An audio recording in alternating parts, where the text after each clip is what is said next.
Alright, picture this. You're about to book a trip. The dates are set, the excitement is real, but there's one big question: when should you actually hit that purchase button?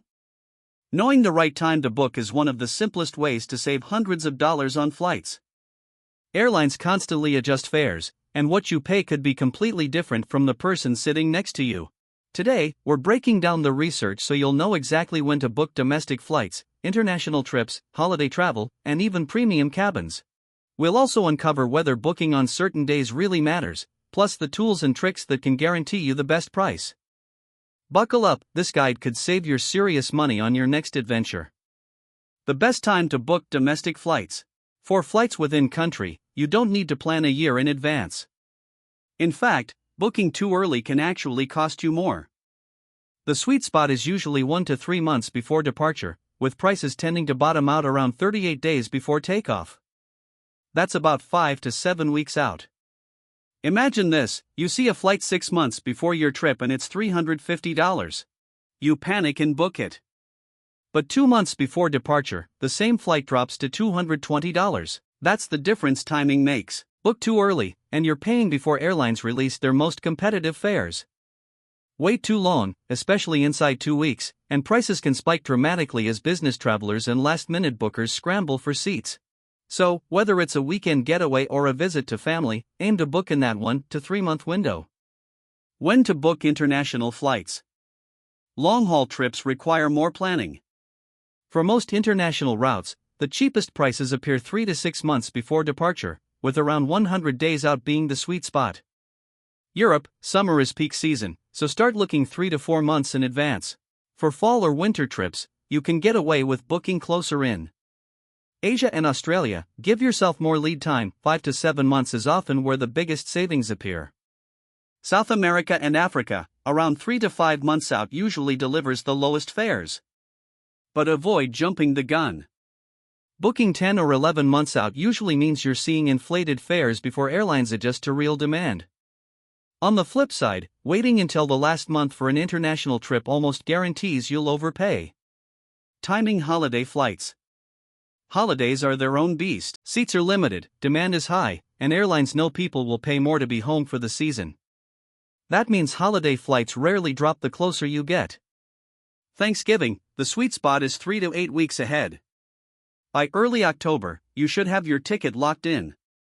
Christmas and New Year's, prices are brutal if you wait too long. The best window is 6 to 10 weeks in advance, by late October if possible. Spring break, 1 to 2 months is usually enough, but for popular beach or party destinations, 2 months is safest. Summer, domestic flights can drop in price inside 6 weeks of departure, but for international summer trips, plan on 3 to 6 months out. The golden rule for holiday travel: the longer you wait, the higher you'll pay. Premium cabins, a different game. Business and first-class tickets don't follow the same patterns as economy. The best deals often appear as soon as the schedule opens, about 11 months out, or very close to departure if unsold seats remain. Here's the strategy: check both ends of the timeline. Right when tickets first go on sale, airlines sometimes release discounted premium fares. Then, in the last 2 or 3 weeks, if those seats aren't filled, they may slash prices to avoid flying empty. A bonus hack: book economy, then watch for upgrade offers to pop up in the app or email. Sometimes airlines cut premium upgrade prices in half within the final week. That's how you score lie-flat seats without paying full price. Does the day you book matter? For years, travelers were told to book on Tuesdays or Wednesdays to snag cheaper fares. But recent studies from Google Flights, Expedia, and Hopper all show the same thing: the day you book doesn't matter anymore. Prices are dynamic, shifting dozens of times a day based on demand, competition, and even time of year.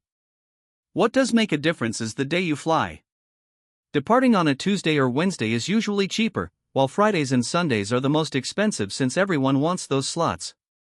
Flying very early in the morning or late at night can also shave dollars off your ticket, and morning flights are less likely to be delayed. So don't stress about booking on a Tuesday at midnight. Focus instead on your departure and return dates. Location-based pricing hacks. Here's something most travelers don't realize: airlines sometimes charge different fares based on where you're searching from. The same seat, on the same plane, can cost $400 more depending on the country or even the currency you're booking in. That's where a VPN comes in. Change your virtual location, refresh the airline site, and suddenly you might see a cheaper fare. For example, booking a flight from New York to Paris while your VPN shows you're in Europe could unlock a lower price. It's not guaranteed, but it's worth a try. People have saved hundreds of dollars this way. Price tracking tools. Instead of obsessively checking flights every day, let smart tools do the heavy lifting. Google Flights, free, fast, and extremely accurate. It shows whether current fares are high, average, or low based on historic data. Turn on price alerts and get notified instantly when fares change. Hopper predicts with strong accuracy whether prices are likely to rise or drop, and gives simple buy now or wait recommendations. Expedia Price Drop Protection refunds you if the price falls after you book, though this works only on certain fares. One important tip: use these tools to track fares, but book directly with the airline. If your flight is delayed or cancelled, it's much easier to deal with the airline than going through a third-party site. Extra tips for smart booking. Upgrade strategy: buy economy, then keep an eye on last-minute discounted upgrades. Flex with airports: flying from or into a nearby smaller airport can sometimes save hundreds. Check baggage rules: some airlines offer basic tickets that look cheap, but once you add luggage, they cost more than a standard fare. Clear old baggage tags: misread barcodes can send your luggage across the country. Always rip off old tags before checking in. Group travel: if you're buying multiple seats, book earlier.